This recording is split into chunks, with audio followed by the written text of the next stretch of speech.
Selamat pagi semuanya.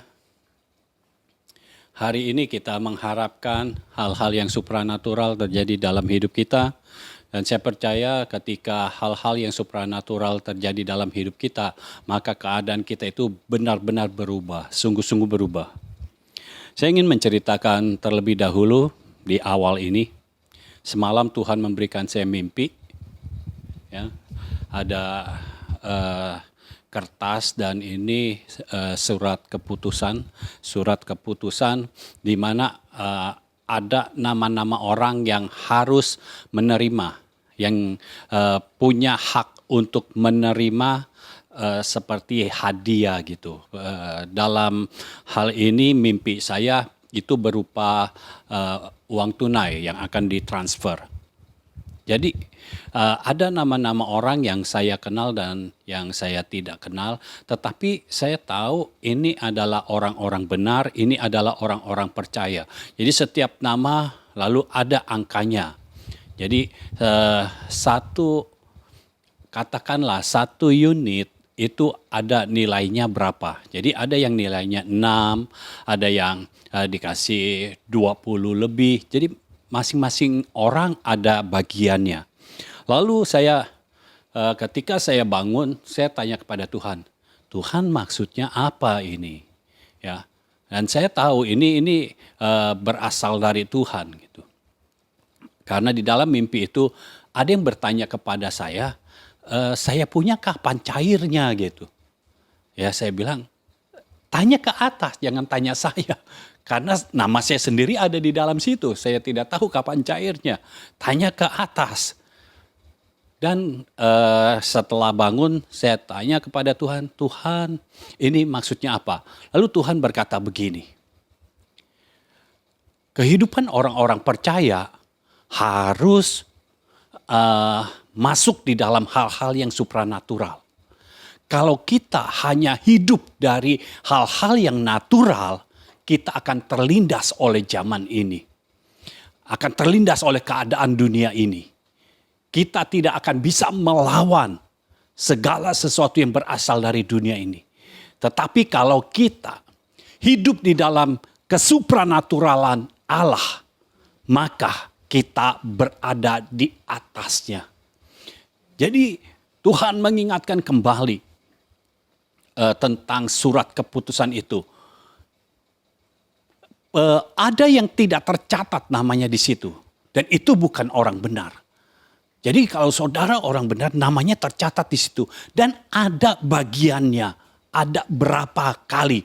Minimalnya ada. Saya tidak melihat ada angka 1 di situ. Jadi minimal 6. Minimal 6. 6 kali berapa. Dan semua akan menerimanya tanpa diusahakan. Itu akan cair dengan sendirinya. Jadi itu yang Tuhan katakan kepada saya. Orang-orang benar harus hidup di dalam kesupranaturalan. Karena kalau tidak hidup dalam supranaturalnya Tuhan, kita tidak bisa mengalahkan dunia ini. Kita harus mengalahkan dunia ini. Kita harus mengalahkan segala fakta kehidupan. Ya, kita harus masuk dalam kesupranaturalan Allah. Tetapi masalahnya, Tuhan katakan begitu. Masalahnya banyak orang fokusnya kepada hal yang supranatural. Jadi pikirannya fokus kepada hal yang supranatural. Jadi maksudnya gini, pikirannya sudah membayangkan kalau hal yang supranatural itu terjadi dalam hidup orang percaya, hal yang ilahi itu terjadi dalam hidup orang percaya, dia membayangkan bagaimana rumahnya, bagaimana kendaraannya. Sepertinya jadi yang dikejar hal yang supranaturalnya. Padahal hal yang supranatural itu akan terjadi dengan sendirinya. Yang harus kita kejar adalah firman kerajaan. Karena hal yang supranatural itu ada di dalam firman kerajaan. Ketika kita menerima firman kerajaan, maka berarti ini firman yang berasal dari sorga. Artinya apapun yang kita lakukan, kalau sesuai dengan firman kerajaan sorga akan membackup kita. Itu sebabnya hidup kita dibedakan dari yang lain-lainnya. Hidup kita sangat dibedakan ketika orang-orang harus bekerja keras untuk mendapatkan sesuatu. Ya, harus bekerja keras, bersusah payah untuk makan, minum, dan pakai. Tetapi ketika kita hanya mengejar firman kerajaan itu, kita haus dan lapar akan firman kerajaan, maka segala sesuatu akan terjadi dengan sendirinya. Karena hasil adalah miliknya Tuhan. Tuhan sendiri yang akan memberkati kita dengan berkatnya yang berkelimpahan. Dan semua orang benar masing-masing sudah ada bagiannya. Jadi kita tidak usah iri kepada orang yang bisa dapat lebih banyak, karena iri hati membuat kita tidak melakukan apa-apa. Ingat perumpamaan tentang talenta. Ya, yang menerima satu, iri hati dia pendam. Kenapa? Karena dia merasa tuannya tidak adil. Yang lain dikasih 5, yang lain dikasih 2, dia dikasih 1. Sehingga dia pendam saja. Ketika kita memendam harta berharga yang diberikan Tuhan, yaitu firman kerajaan, maka firman kerajaan itu tidak pernah bermultiplikasi. Dan kalau itu tidak bermultiplikasi, akan segera diambil dari kita. Itu sebabnya kita harus membuat firman kerajaan di dalam kita itu bermultiplikasi. Bagaimana caranya? Diterangi oleh penerang abadi kita. Sehingga terjadi penyingkapan firman. Dan kalau terjadi penyingkapan firman, kita akan mengenal Tuhan lebih lagi dan lebih lagi. Sehingga awan kemuliaan Tuhan akan turun atas kita. Dan ketika itu terjadi, kita akan menerima firman kerajaan yang baru lagi. Itulah yang terjadi. Kalau kita mengejar firman kerajaan, maka Tuhan sendiri yang akan membuat berkat untuk kita itu dicairkan. Karena pasti dicairkan on time, in his time. Tidak pernah dalam waktu kita, tetapi selalu dalam waktunya. Lalu Tuhan beritahu saya tentang ayat-ayat yang ada di kitab Yesaya pasal 4. Ya, jadi pasal 4 mulai ayat 2 sampai ayat yang ke-6. Mungkin di akhir nanti saya akan deklarasikan ini untuk saudara dan saudara bisa menerimanya. Saya berharap saudara buka hati, ya, terima benar-benar, terima dengan sepenuhnya, terima dengan seutuhnya, jangan ragu-ragu, ya, tapi terima dengan sepenuhnya, terima dengan iman sehingga hal-hal yang ilahi, hal-hal yang supranatural terjadi dalam kehidupan saudara.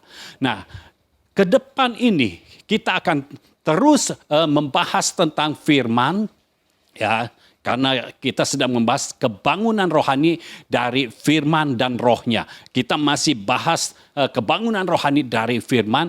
Nah, ini diberitahu terus, dibahas terus. Supaya apa? Supaya saudara semua mengerti tentang benih firman kerajaan. Sehingga saudara bisa masuk di dalam kesupranaturalannya Allah. Sehingga hal-hal yang supranatural itu terjadi sehari demi sehari. Bukan sekali-sekali.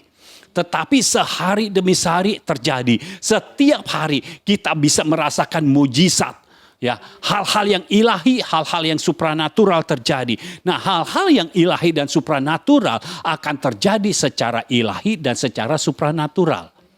Kita mengerjakannya natural, tetapi Tuhan mengubahkannya menjadi supranatural. Dan saya percaya hal-hal yang natural itu tiba-tiba akan berubah begitu saja. Sama seperti di kitab Yesaya 55. Gunung-gunung dan bukit-bukit itu tadinya diam, ya, tidak bergerak, tetapi tiba-tiba bisa bergembira, bisa bersorak-sorak. Karena apa? Karena keberadaan kita. Oh, saya percaya inilah waktunya hal-hal yang natural diubahkan Tuhan menjadi supranatural.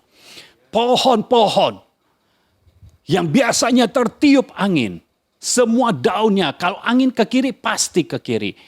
Ya, kalau angin ke kanan pasti ke kanan. Tetapi Tuhan buat hal yang supranatural. Daun-daun pohon itu dibuat bertepuk tangan. Ketika bertepuk tangan, yang kanan ke kiri, yang kiri ke kanan. Dan itu belum pernah terjadi. Tetapi di dalam kesupranaturalan Allah, hal-hal yang mustahil itu yang bisa terjadi. Itu sebabnya buka hatimu sekarang, karena pada saat ini saya ingin menyampaikan tentang benih firman kerajaan, sehingga saudara tahu benih firman kerajaan bisa saudara dapatkan bagaimana saja. Ya, ini ada macam-macamnya, ada jenis-jenisnya, sehingga saudara makin mengerti, dan ketika saudara tahu, tinggal saudara taat saja, lakukan saja dengan akurat, maka hal-hal yang ilahi dan supranatural akan terjadi dalam hidup saudara. Yang pertama, benih firman kerajaan yang pertama adalah firman tertulis, atau sering kita dengar dengan kata living word. Firman tertulis. Kalau kita baca dari Injil Matius pasal 4, ketika Yesus ada di padang gurun dan dicobai oleh iblis, Yesus selalu berkata dari firman tertulis. Ya, kita lihat Matius pasal 4 ayat yang keempat, Yesus berkata begini, ada tertulis, manusia hidup bukan dari roti saja, tetapi dari setiap firman yang keluar dari mulut Allah. Kalau saudara baca ayat yang ketujuh, begitu juga ada pula tertulis. Yesus berkata, ada pula tertulis. Lalu ayat yang ke-10, enyahlah iblis, sebab ada tertulis. Jadi firman, ya firman kerajaan yang kita terima, itu bisa berupa firman yang tertulis, yang dari Alkitab kita. Itu firman yang tertulis. Nah, perhatikan, firman yang tertulis dikeluarkan di saat yang tepat untuk menjawab dengan tepat. Ya. Kalau kita lihat tadi ayat-ayat yang kita baca, artinya firman tertulis itu harus diperkatakan. Harus dikeluarkan lewat mulut. Karena Tuhan memang taruh firman itu di dalam mulut kita. Jadi harus dikeluarkan. Ya, ketika Yesus memperkatakan firman, tadinya tertulis menjadi firman yang diperkatakan, firman yang dideklarasikan. Ketika Yesus berkata, pada akhirnya iblis meninggalkan dia. Iblis kabur dari hadapan Tuhan. Kenapa? Karena yang firman tertulis tadinya tiba-tiba menjadi firman kehidupan. Makanya dikatakan living word. Firman kehidupan. Kenapa? Karena diperkatakan. Selama firman tidak diperkatakan, itu seperti kita mengubur talenta di dalam tanah. Ya, jadi firman harus diperkatakan. Nah, kalau kita bandingkan dengan apa yang dilakukan oleh Hawa ketika dicobai oleh ular. Ya, jadi kalau kita melihat di dalam Kejadian pasal 3, saya mau kita membandingkan supaya lebih jelas. Kejadian pasal 3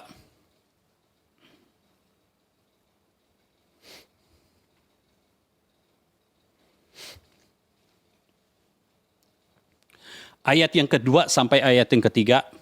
Lalu sahut perempuan itu, sahut Hawa kepada ular itu, buah pohon-pohonan dalam taman ini boleh kami makan.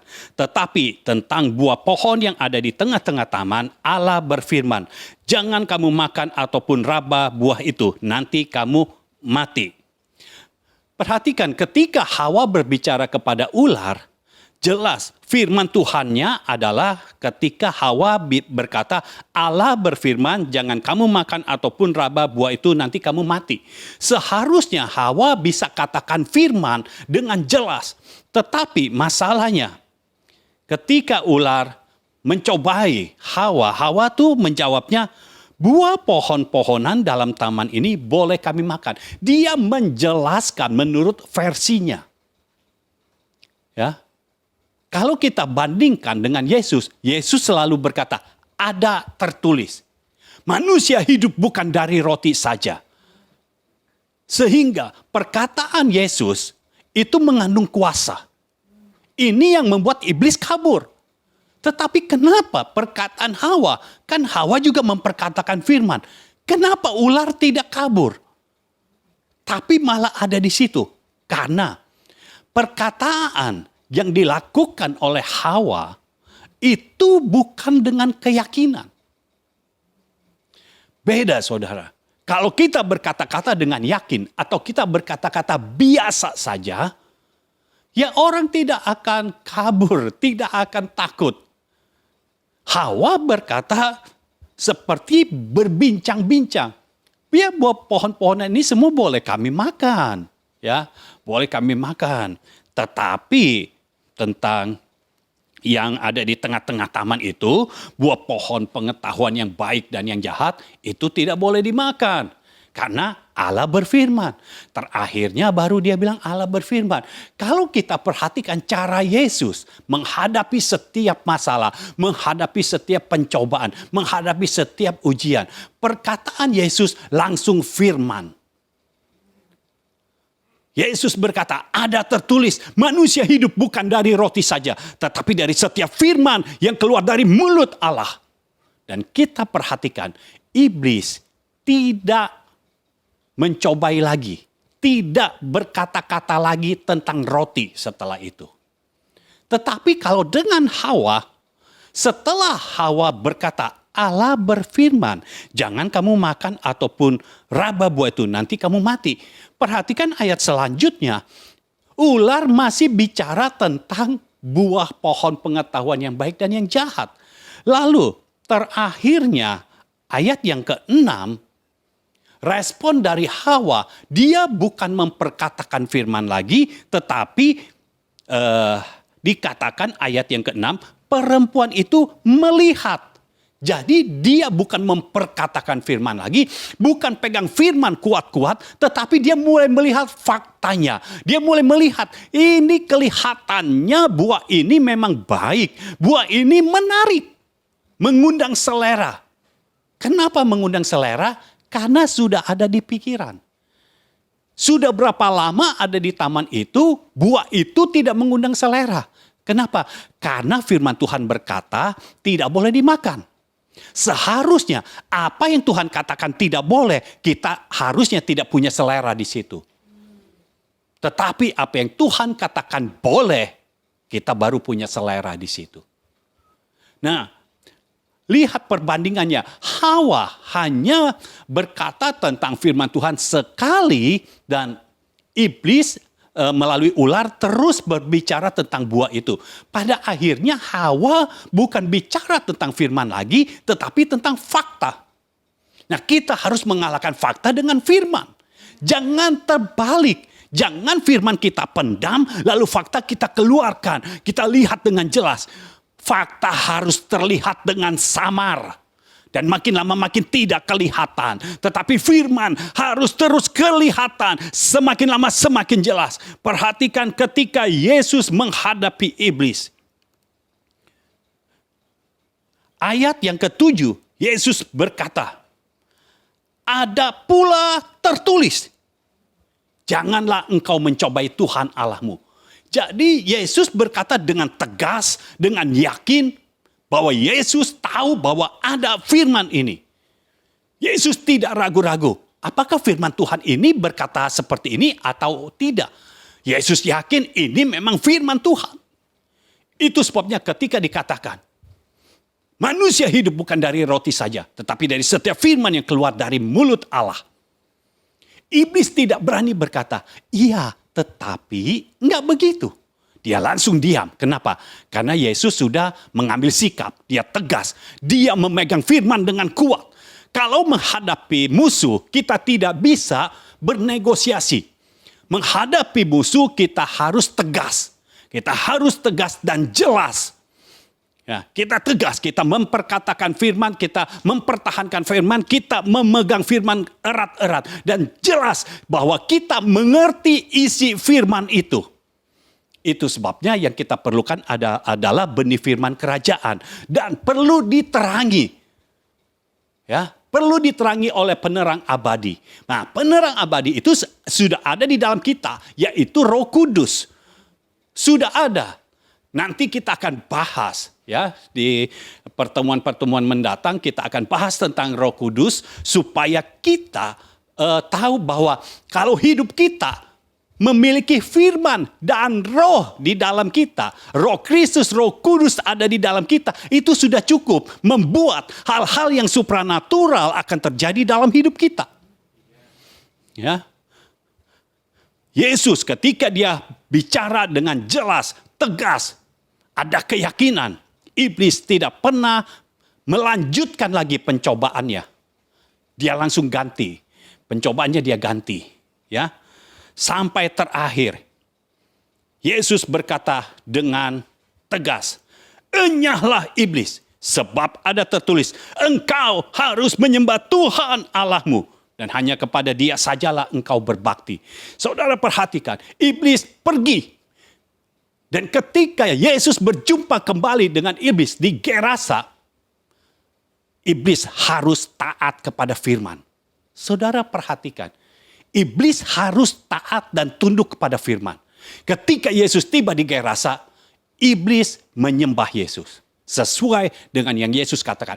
Kenapa iblis menyembah Yesus? Karena iblis tahu di dalam Yesus ada firman. Firman-Nya itu kuat. Tidak goyah. Yesus tidak bisa digoyahkan oleh fakta. Yesus tidak bisa digoyahkan oleh berbagai masalah yang ada. Firman-Nya tetap. Tidak makan 40 hari. Dia disuruh ubah batu menjadi roti. Bukankah sepertinya ini solusi? Jadi kita bisa buka puasa dengan roti. Sepertinya ini ide yang brilian. Tetapi dengar, ide sebrilian apapun juga, kalau bukan berasal dari Tuhan, artinya itu bertentangan dengan firman. Itu yang dilakukan oleh Yesus. Idenya sepertinya brilian. Tetapi ini bukan dari Tuhan. Ini bukan dari Bapa. Ini dari iblis. Walaupun sepertinya baik, bagus. Tetapi segala sesuatu yang bukan berasal dari Tuhan, artinya bukan firman Tuhan. Itu sebabnya Yesus perkatakan firman. Bahwa manusia hidup bukan dari roti saja. Secara fakta, Yesus dalam kondisi lapar. Tetapi kondisi yang ada di dalam fakta itu tidak mempengaruhi roh yang ada di dalam Yesus.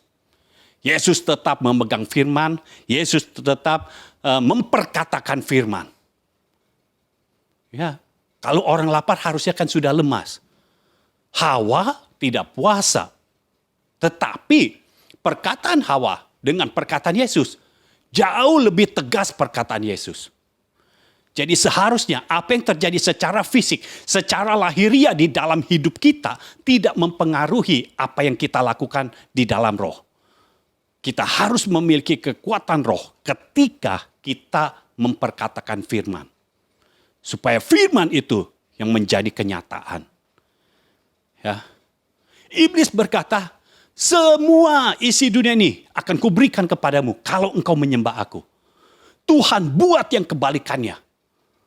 Ingat engkau iblis, engkau harus menyembah Tuhan Allahmu. Dan akhirnya iblis mengikuti apa yang Yesus katakan. Pada akhirnya, kalau kita memegang firman dengan kuat-kuat, kita tidak melepaskan firman. Firman itu tetap ada di dalam kita. Dan kita percaya sepenuhnya kepada firman. Pada akhirnya, fakta kehidupan akan diubahkan sesuai dengan firman. Sesuai dengan apa yang kita percayai. Itu sebabnya kalau kita sudah memiliki firman, kita juga harus memiliki kekuatan roh. Supaya ketika kita memperkatakannya, maka ada kekuatan yang membuat firman itu menjadi terlaksana. Haleluya. Jadi yang pertama adalah living word. Firman tertulis. Dan katakan dengan yakin, dengan tegas, dengan jelas. Karena firman tertulis harus diperkatakan. Yang kedua, poin yang kedua. Benih firman kerajaan apa? Firman yang dikatakan langsung. Atau proceeding word. Jadi firman ini langsung ada di dalam hati kita, kedalaman hati kita. Kasih contohnya ya, Matius 9 ayat 20 sampai 22.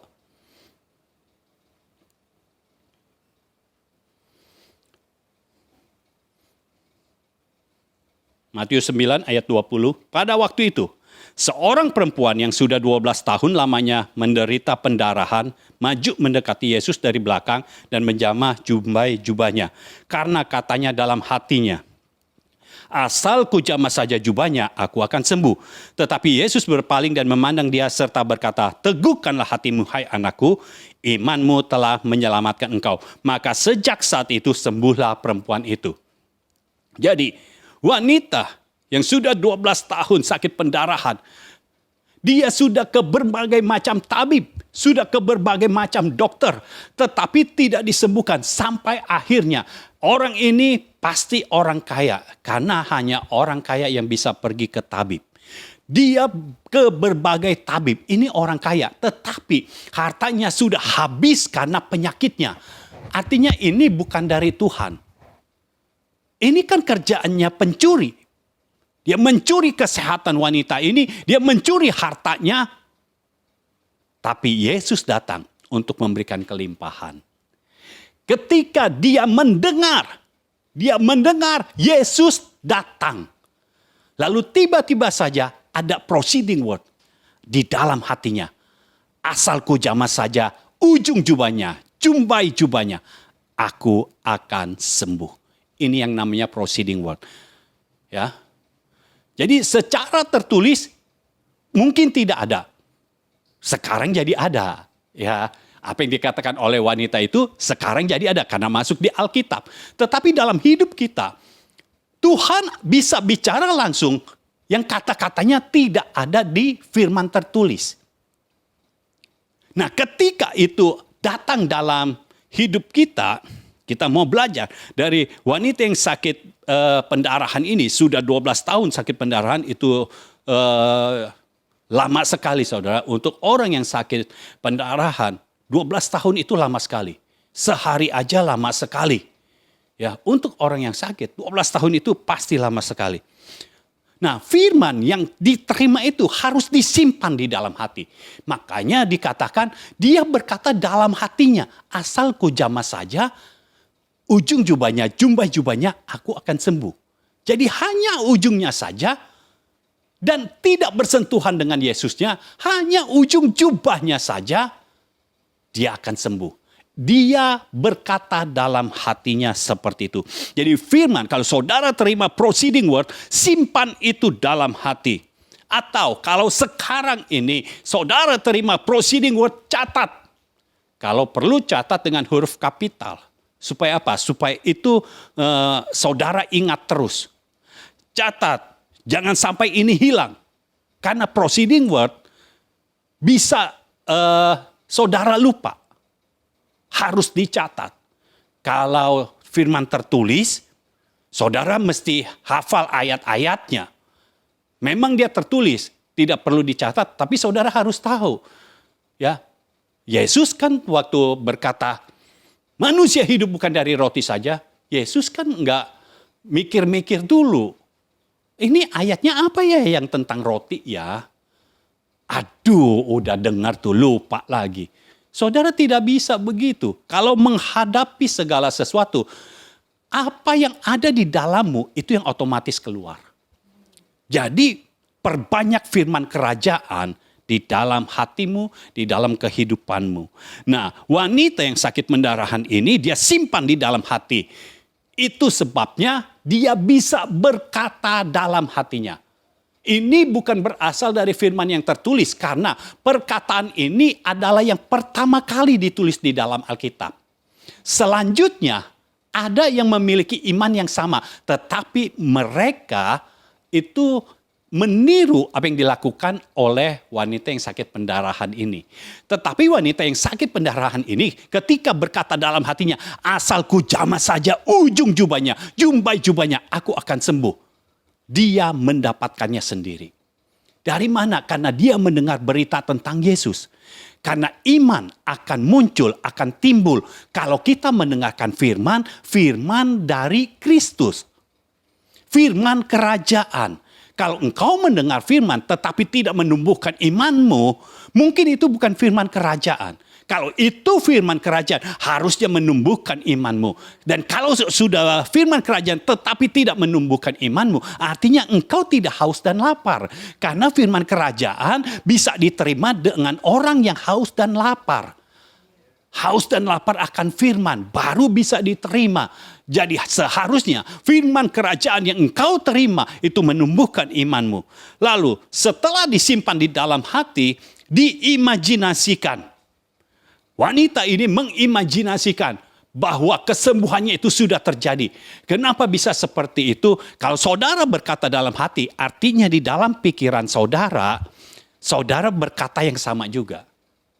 Ya, jangan sampai hati berkata apa, pikiran berkata apa. Tetapi yang saya tahu, kalau kita sudah bicara dalam hati, artinya pikiran kita mengatakan hal yang sama. Jadi diimajinasikan. Kalau engkau sudah terima proceeding word, simpan itu di dalam hati, mulai imajinasikan. Kalau engkau imajinasikan, itu seperti engkau meletakkan satu file di dalam pikiranmu tentang proceeding word itu. Sehingga proceeding word itu tidak hilang. Satu ketika saat saudara memerlukannya, tiba-tiba muncul dalam pikiran saudara. Jadi simpan itu di dalam hati, lalu imajinasikan di dalam pikiran. Nah, kalau saudara lihat, di dalam kitab Markus pasal yang kelima, yang ceritanya sama, tapi kalau versi Markus agak beda. Markus pasal kelima ayat yang ke-25. Adalah di situ seorang perempuan yang sudah 12 tahun lamanya menderita pendarahan. Ia telah berulang-ulang diobati oleh berbagai tabib. Uangnya banyak sekali, sehingga telah dihabiskannya semua yang ada padanya, sampai habis semua. Namun sama sekali tidak ada faedahnya, malah sebaliknya keadaannya makin memburuk. Dia sudah mendengar berita-berita tentang Yesus, maka di tengah-tengah orang banyak itu, ia mendekati Yesus dari belakang dan menjamah jubahnya. Sebab katanya, Markus menulis, wanita ini tidak berkata dalam hatinya. Tetapi wanita ini berkata, sebab katanya, asal ku jamah saja jubahnya, aku akan sembuh. Jadi firman yang kita sudah terima, proceeding word yang sudah kita terima, kita simpan di dalam hati, lalu kita imajinasikan, kemudian kita perkatakan. Hati, pikiran, dan mulut harus jadi satu kesatuan. Perkatakan yang sama. Dikatakan perkataan yang sama. Asal ku jamah saja jubahnya, aku akan sembuh. Lalu hasilnya seketika itu juga berhentilah pendarahannya. Dan ia merasa bahwa badannya sudah sembuh dari penyakitnya. Oh haleluya. Saya percaya saudara yang dikasihi Tuhan. Kalau engkau menerima benih firman kerajaan. Dimanapun engkau berada saat ini. Kalau engkau melihat tayangan ini saat ini. Di dalam nama Yesus. Engkau yang sudah lama menderita sakit penyakit. Saat ini di dalam nama Yesus. Benih firman kerajaan bisa membebaskan engkau dari sakit penyakit. Mulai simpan proceeding word. Mulai simpan benih firman kerajaan ini. Mulai imajinasikan bahwa engkau sudah sembuh. Dan perkatakan bahwa engkau telah sembuh. Kalau engkau menjamah Tuhan, maka engkau akan sembuh. Apapun sakitmu. Ya, wanita ini sakit 12 tahun. Dan tidak ada yang bisa mengobati secara medis. Dia tidak bisa ditolong. Dia hanya tinggal menunggu waktu untuk meninggal. Tetapi ketika Yesus datang. Oh saya percaya Yesus sedang datang dalam hidupmu. Ketika Yesus datang, sesuatu yang besar terjadi dalam hidupmu. Dia mulai merasa, wanita ini mulai merasa bahwa dia sudah sembuh. Dan Yesus memeteraikannya. Engkau memang sudah sembuh. Karena imanmu yang menyelamatkan engkau. Saat ini saya berdoa di dalam nama Yesus. Firman kerajaan yang engkau terima. Biar itu menumbuhkan iman di dalam hatimu. Sehingga engkau beriman bahwa kita memiliki tabib di atas segala tabib. Dokter di atas segala dokter. Oh, laporan dokter bisa berkata, engkau tidak bisa disembuhkan lagi. Tetapi laporan Tuhan berbeda. Tuhan berkata, siapa yang datang kepadaku, aku akan menyembuhkannya. Karena oleh bilur-bilurku engkau telah disembuhkan. Kita semua sudah disembuhkan. Tidak ada satu penyakit pun yang paling gawat di mata Tuhan. Semua sama. Yesus datang. terimalah kesembuhanmu. Terimalah berkat-Mu. Saya percaya inilah waktu di mana hal-hal yang ilahi, hal-hal yang supranatural terjadi di dalam hidupmu. Apapun penyakitmu, Tuhan bisa menyembuhkan. Tidak peduli secara medis, sudah tidak bisa lagi. Sejak dari kitab Kejadian, Abraham secara medis, Abraham dan Sarah tidak mungkin punya anak. Secara medis. Tetapi ketika firman datang, bahwa engkau akan melahirkan seorang anak. Dan engkau harus menamai Ishak. Ketika firman datang, Sarah melahirkan. Sarah bukan hanya mengandung saja, tetapi mengandung dan melahirkan. Sarah yang tadinya tidak bisa, di usianya yang masih perkasa, dia tidak bisa melahirkan. Tapi ketika usianya sudah tidak mendukung dia, ketika firman ada, itu cukup untuk mendukung dia. Karena bukan masalah usia di hadapan Tuhan. Masalahnya, adakah iman di hatimu? Adakah firman kerajaan di hatimu? Kalau firman kerajaan ada, itu bisa berubah. Fakta bisa diubahkan. Dari sekian banyak orang yang ada dekat Yesus, hanya satu orang yang bisa menerima kesembuhan. Kenapa? Karena dia memiliki firman kerajaan. Dia menyimpan di dalam hatinya, dia mengimajinasikan di dalam pikirannya, dan dia perkatakan. Dan kesembuhan terjadi. Haleluya, haleluya. Oh, saya percaya. Hal-hal yang seperti ini akan terjadi di dalam kehidupan orang-orang percaya. Oh, di dalam nama Yesus. Inilah waktunya Tuhan bekerja secara supranatural. Di dalam kehidupan anak-anaknya. Di dalam kehidupan orang-orang benarnya. Di dalam nama Yesus. Aku deklarasikan kesembuhan. Bagi engkau yang sedang sakit saat ini. Aku deklarasikan kesembuhan. Datang dalam hidupmu. Kuasa kesembuhan mengalir di dalam tubuhmu. Dan engkau menerima kesembuhan itu. Saat ini juga. Di dalam nama Yesus. Haleluya, haleluya. Haleluya. Ya Allah kita yang luar biasa. Proceeding word harus disimpan dalam hati. Diimajinasikan dan diperkatakan. Saya percaya hal-hal yang ilahi dan supranatural terjadi dalam hidupmu. Haleluya. Yang ketiga, firman yang diwahyukan atau prophetic word.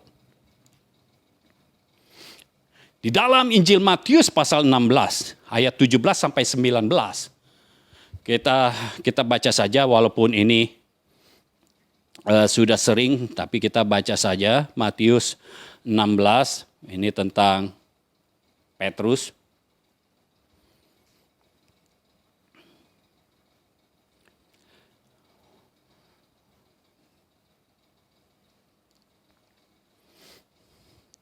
Matius 16 ayat 17. Kita baca ayat ini. Kata Yesus kepadanya, kepada Simon Petrus, "Berbahagialah engkau Simon bin Yunus, sebab bukan manusia yang menyatakan itu kepadamu, melainkan Bapa-Ku yang di sorga. Dan aku pun berkata kepadamu, engkau adalah Petrus, dan di atas batu karang ini aku akan mendirikan jemaatku, dan alam maut tidak akan menguasainya.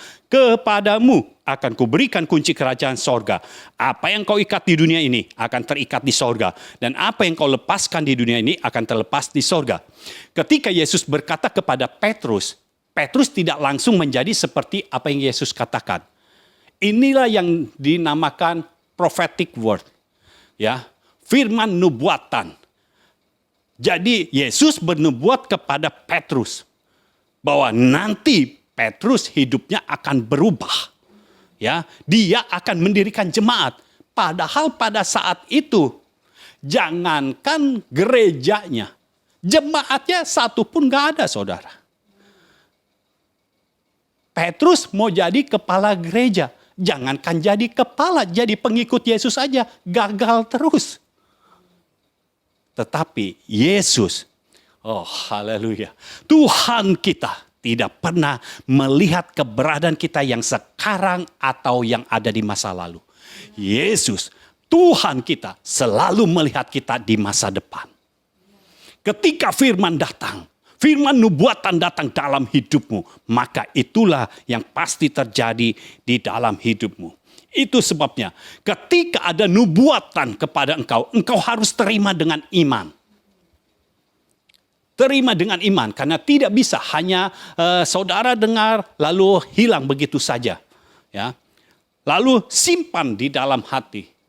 Setelah menerima iman, simpan dalam hati atau dicatat. Kalau ada firman nubuatan, dicatat. Tapi ingat sekali lagi, harus tahu siapa yang memberikan firman itu. Saya mau beritahu prinsipnya.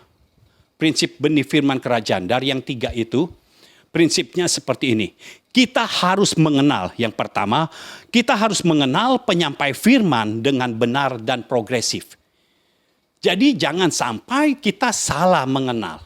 Kita harus mengenal penyampai firman dengan benar dan progresif. Bukan karena apa kata orang, tetapi kita benar-benar tahu bahwa penyampai firman ini hidupnya benar atau tidak. Kalau hidupnya tidak benar, ya orang yang hidupnya tidak benar bagaimana bisa menyampaikan isi hati Tuhan? Bagaimana dia bisa berhubungan dengan Tuhan? Hanya orang yang benar bisa menarik turun agenda Tuhan untuk kita. Itu sebabnya pastikan kita mengenal siapa yang menyampaikan firman. Dan kita harus mengenalnya dengan benar dan progresif. Artinya kita mengenalnya bukan zaman dulu punya. Tetapi terus menerus kita tahu hari ini, kita tahu orang ini seperti ini. Kita tahu pemimpin kita seperti ini. Kita tahu, jangan yang dulu-dulu. Dulu-dulu waktu belum bertobat. Ya buat apa? Sekarang sudah bertobat. Dulu-dulu belum dipanggil Tuhan. Ya sekarang sudah dipanggil. Jadi progresif. Progresif artinya saudara benar-benar tahu banget keberadaannya. Ya. Seperti Elisa mengikuti Elia. Jangan Elia dari Gilgal sudah ke Betel. Saudaranya masih di Gilgal. Nggak kelihatan Elianya. Harus seperti Elisa. Elia ke Betel, ikut ke Betel. Jangan lihat dari jauh. Kalau ada masalah, ada sungai Yordan yang menghalangi, lihat dari jauh. Seperti nabi-nabi yang lain. Tetapi Elisa tetap lihat dari dekat. Sehingga dia bisa mengetahui, oh kalau Elia menghadapi masalah seperti ini. Ketika Elisa menghadapi masalah yang sama, ketika kembali lagi dari seberang sungai Yordan, dia melakukan hal yang sama seperti Elia. Dan dia bisa menikmati mujizat yang sama seperti yang Elia lakukan. Haleluya. Jadi kita harus mengenal penyampai firman dengan benar dan progresif. Ingat, jangan pernah mengenal dari apa kata orang. Karena kalau dari apa kata orang, pertama, kalau orang itu tidak suka dengan penyampai firman, pasti saudara akan mendapat hal-hal yang jelek tentangnya. Lalu, kalau saudara mendengar dari orang yang sayang banget, yang dekat banget sama penyampai firman, saudara akan mendengar hal-hal yang baik, baiknya tuh sampai kebangetan. Jadi saudara harus benar-benar cari tahu. Pertama cari tahu di dalam hadirat Tuhan. Siapa pemimpin kita ini? Apakah ini pemimpin yang ditentukan Tuhan untuk kita? Dia harus tahu seperti itu. Lalu yang kedua, kalau saudara sudah mengenal, jadi pastikan ini benar. Ya, kalau saudara sudah mengenalnya, terima seutuhnya penyampai firman. Terima orangnya. Sebelum saudara menerima firmannya, saudara harus menerima orangnya terlebih dahulu. Karena kalau saudara tidak terima orangnya, sebenar apapun, seakurat apapun firman yang dilepaskan, itu firman tidak akan saudara terima. Karena pada prinsipnya, orang mau mendengar seseorang berkata karena orang itu sudah menerima orang yang berkata-kata ini. Tetapi kalau tidak menerima, itu akan sambil lalu aja. Ya. Jadi terima seutuhnya. Ya, jangan menganggap pemimpinmu itu seperti dewa. Ingat, dia masih manusia biasa. Artinya apa? Mungkin dia masih ada ketidaksempurnaan. Tetapi bukan berarti ketidaksempurnaannya itu melakukan dosa terus. Bukan. Tapi ketidaksempurnaannya yang bisa ditolerir. Ya. Ya, saudara, saya rasa tahulah maksudnya apa. Jadi terima seutuhnya. Jangan kita dengar orang berkata-kata, kita nggak mau tahu dia siapa, kehidupannya bagaimana, kehidupan sehari-harinya bagaimana, orangnya bagaimana, serakah apa enggak kita nggak tahu, suka memberi apa enggak kita nggak tahu. Nah, kita harus menerima seutuhnya. Lalu yang ketiga, percaya sepenuhnya kepada penyampai firman dan tidak meragukannya. Jadi percaya sepenuhnya kepada orangnya. Tidak ragu. Tidak berpikir yang tidak-tidak.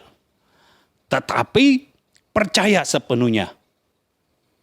Percaya bahwa yang dikatakannya itu pasti benar. Harus seperti itu, saudara. Asal enggak, saudara akan bertanda tanya terus. Di dalam hati penuh pertanyaan. Nah, pertanyaan yang ada di dalam hati saudara, harusnya pertanyaannya itu yang saudara tuh mau lebih tahu lagi. Bukan pertanyaannya, kenapa ngomongnya seperti ini?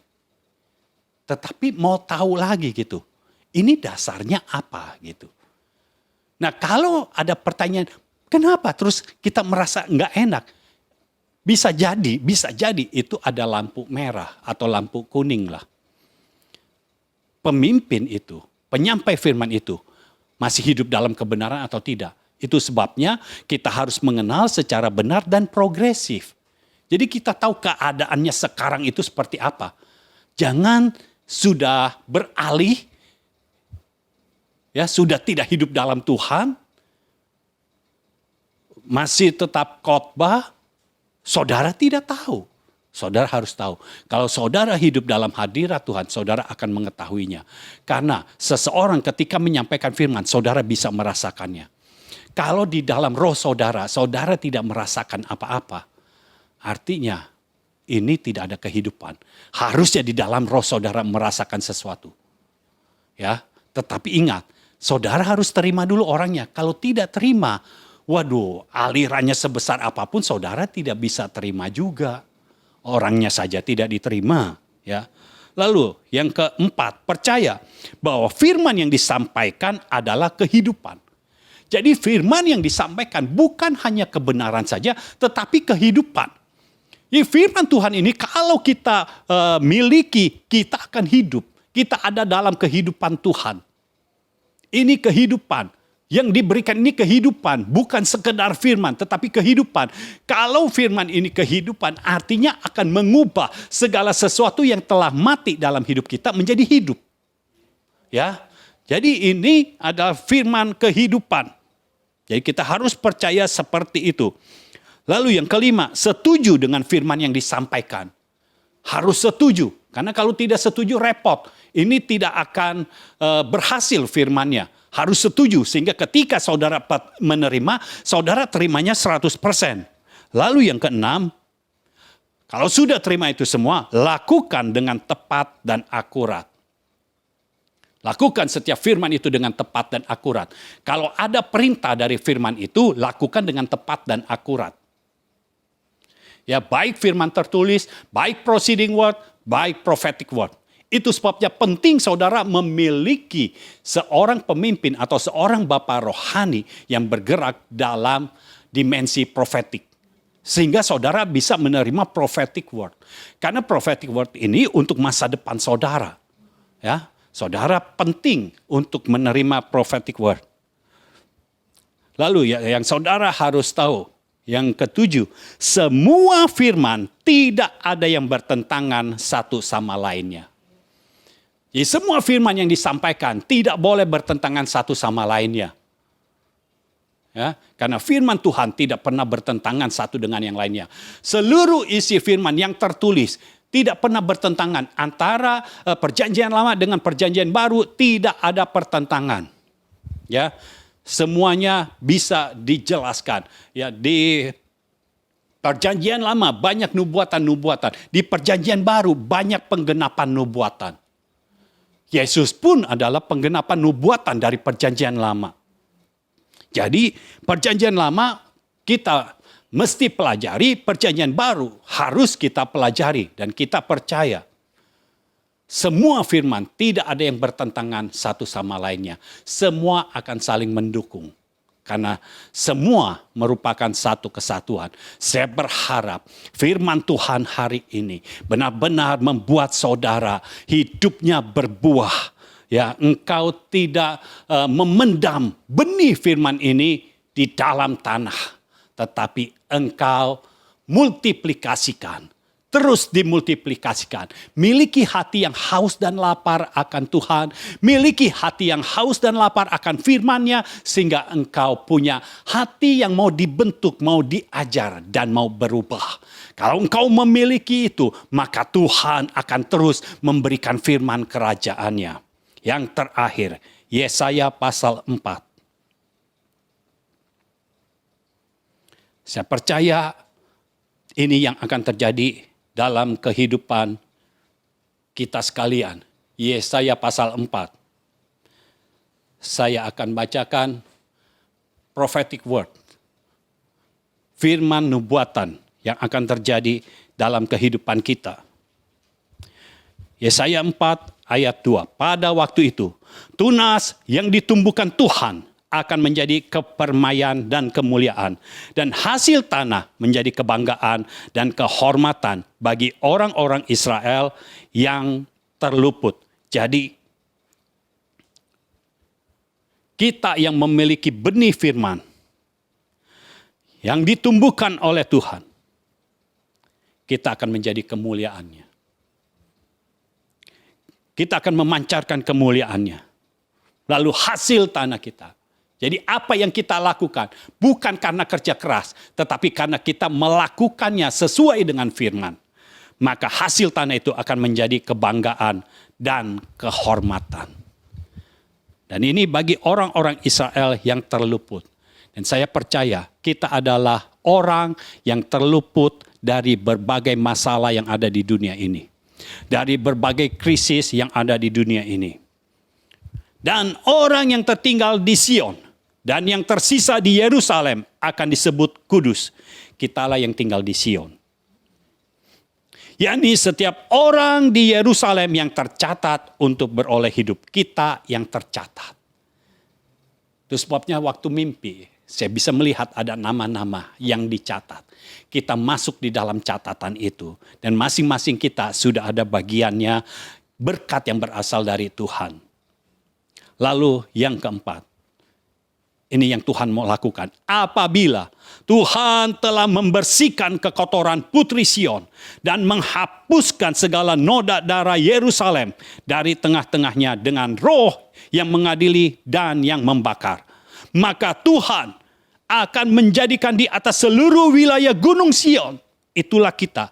Dan di atas setiap pertemuan yang diadakan oleh kita.